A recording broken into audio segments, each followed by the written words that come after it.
dashuri herë kam qenë gjithmonë e lëkundur për dashurinë e Eglit ndaj Xhestit. Pëlqim po, simpati po, nuk e mohoj që nuk ka pasur, por ata nuk ishin shkas se ta takoni një vajzë të cilën dhe vetë Xhesti nuk e dashuron, nuk ka shprehur ndjenja për të.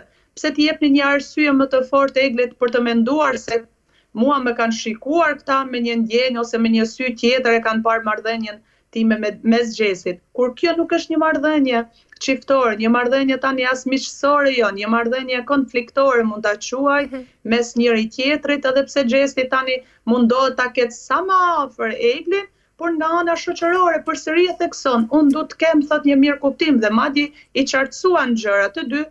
Madje më pëlqeu shumë kjo mënyra që kërkuan falje dhe ja pranuan falje njëri tjetrit. Edhe në disa raste nuk është shumë e nevojshme kërkimi i faljes kur nuk ke për çfarë kërkon, sepse shpesh herë njerëzit të kërkojnë falje kur nuk e dinë arsyeën e kërkimit të faljes. Në disa raste më pëlqeu dhe kërkimi i faljes së tyre. Mirë, Manjola, kemi pasur edhe një bisedë me Eglit edhe Xhestit në oborrin e shtëpisë ku ka sjellë sërish pra vëmendjen e marrëdhënies së tyre të dikurshme, por edhe pritshmëritë e publikut.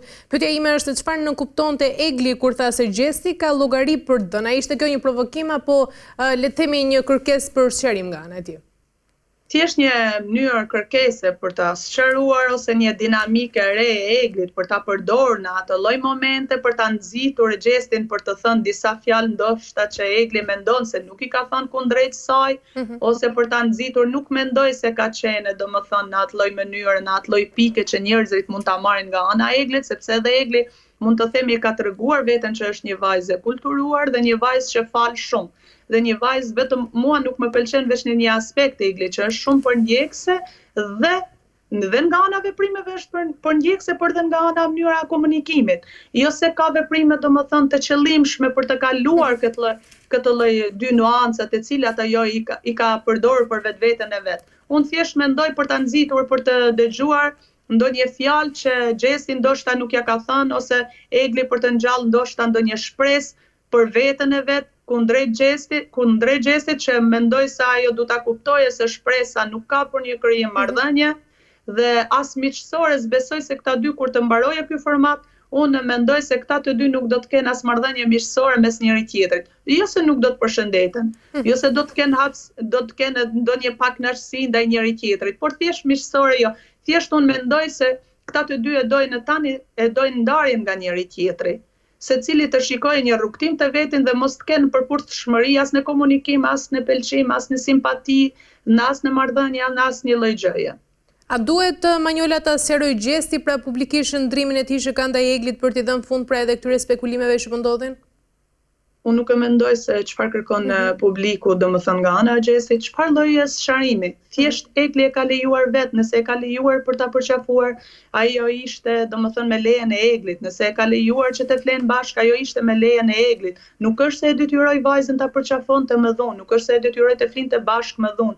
Nuk e kuptoj ku është sqarimi. Nëse një vajzë ja toleron, ja lejon vetes që një mashkull të bëje çfarë të doje tek ajo, atëherë në kërkesa llogarisë bie mbi veten tënde, jo mbi mashkullin që ti e ke për krah. Sa do ta pëlqesh një mashkull kur ai nuk ta ka kthyer kundrejt pëlqimin që ti ke për të, ti çfarë pret atëherë nga ai?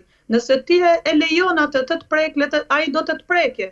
Qof nga ana, domethënë e veprimeve dhe nga ana e komunikimit. Egli vetë ja ka lejuar vetes dhe nuk e kuptoj ku kërkohet këtu sqarimi. Kjo është një pikë pyetje për mua, sepse gjithmonë e ka thënë nuk kam ndjenja për këtë vajzë. Mua më pëlqen të rri me të.